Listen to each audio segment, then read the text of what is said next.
two lemons here. One that I've already microwaved, but I'm going to show you how much juice we get. So I have one. I could really knock it in Susan's head if I hit her with this. This is hard. Please don't. I like to buy them nice and hard like that for my zesting. But anyway, I'm going to show you.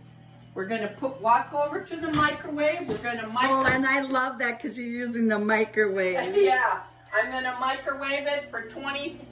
Whoa.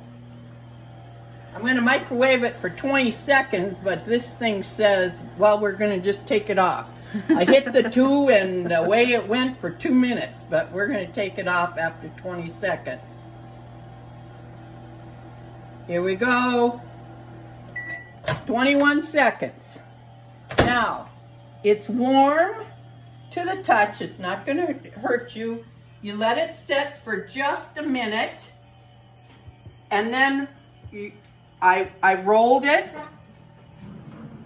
and now we're going to cut it, and I'll juice it in the microwave. Look at that. The juice is already coming out. The juice is yummy, yummy. I like these microwave hacks. Yeah, you would, Susan.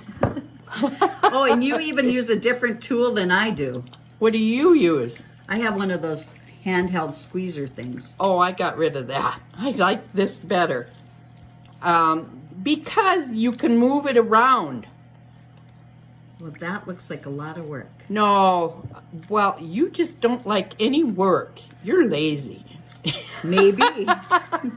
I don't like chopping. I like using electric chopper. I love prep work.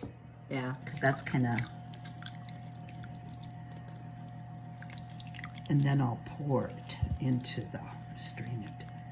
I do like the pulp when it comes to the filling. And I know most people do not like prep work. I do. I find it relaxing. Voila, that's only a half a lemon, and that's got to be... Look at all that juice. Yep, and then